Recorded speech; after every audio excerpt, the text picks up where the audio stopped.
Bonjour et bienvenue dans cette cours pratique de deuxième jour. Je suis Monsieur Christian Kassongo, le présentateur de ce cours, et nous allons voir un cours exceptionnel qui est la définition d'un trader. Le cours est pris pour une durée de 2 heures du temps et j'espère que tout sera bien compris et mis en pratique. Alors nous voilà commencer avec ce sujet très important, à savoir que un trader est une personne qui effectue des transactions sur le marché financier en achetant et en vendant des divers actifs tels que des devises, des actions, des matières premières, des obligations. Alors, l'objectif d'un trader est d'acheter un actif à un prix bas et les revendre à un prix plus élevé afin de réaliser un profit. Alors, cette quête de profiter peut se faire à court terme ou à long terme selon les stratégies adoptées. Alors nous voilà arrivés en cette troisième partie de ce cours qui est savoir qu'est-ce qu'un trader. Voilà le rôle d'un trader sur le marché financier.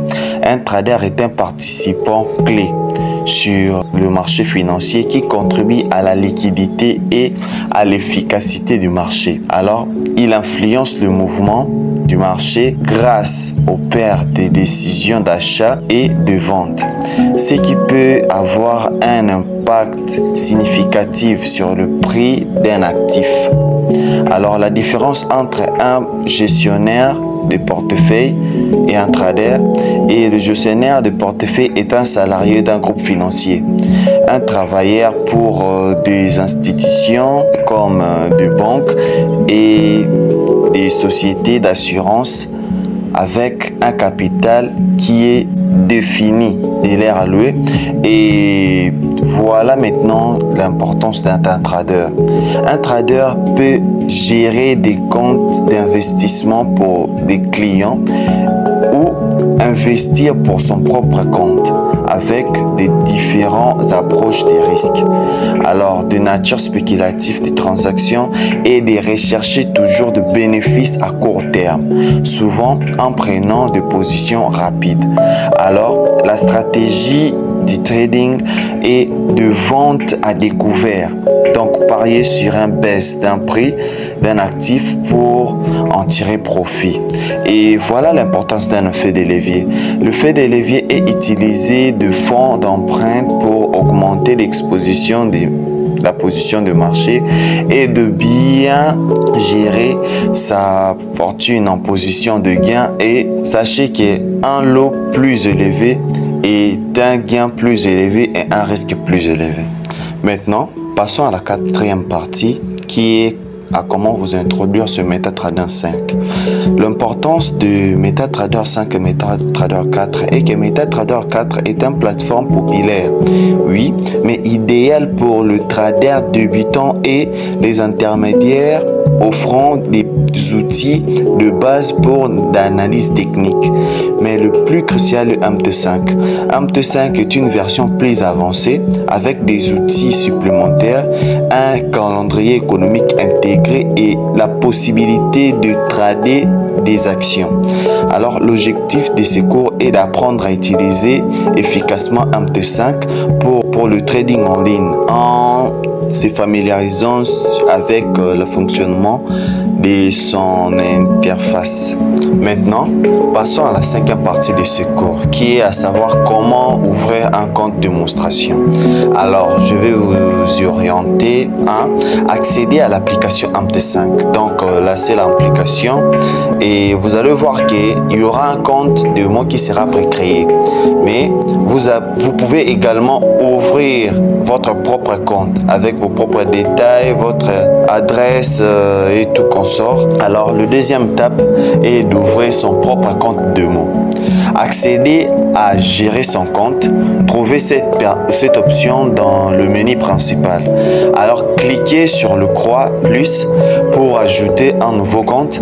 Sélectionnez un broker. Je vous conseille MetaCote, et utilisez une barre de recherche pour y trouver facilement. Remplir ces informations est très crucial. Votre nom, adresse, numéro de téléphone, etc. Choisir un effet de levier et un dépôt minimum. Je vous recommande un effet de levier 1,500 et je vous recommande un dépôt de 3000 $ ou 3000 €. Et dès qu'il est finalisé, vous pouvez directement appuyer sur s'inscrire et maintenant vous allez vérifier vos coordonnées. Accéder à une partie où il y a écrit boîte à lettres et puis aller directement pour voir le message de confirmation et des informations des connexions de votre compte.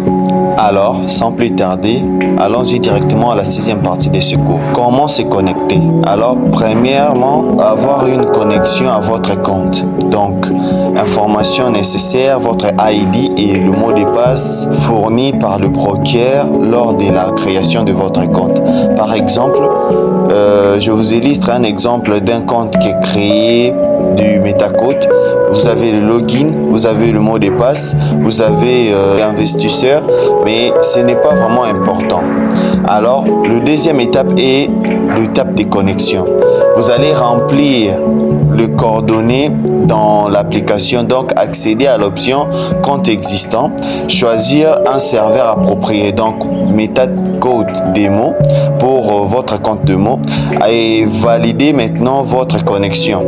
Cliquez sur login, mettrez votre login et pour se connecter, mettez aussi votre mot de passe fourni par le broker et ensuite cliquez sur se connecter. Alors, nous voilà arrivés à la 7e partie de cette cours qui est la conclusion. Alors, j'aimerais vraiment vous rappeler sur le point pour ouvrir un compte sur MetaTrader 5 est vraiment une partie très importante pour un trader débutant. Alors, l'importance de bien comprendre la différence entre un trader et un gestionnaire des portefeuilles est vraiment très cruciale. L'importance de pratiquer sur MT5 et de bien vous y tester, de stratégies que je vous ai expliquées et de poursuivre vraiment l'évolution du marché. Donc voilà vraiment mes encouragements. Je vous donne un rendez-vous pour notre cours prochain et à toute fois, au revoir.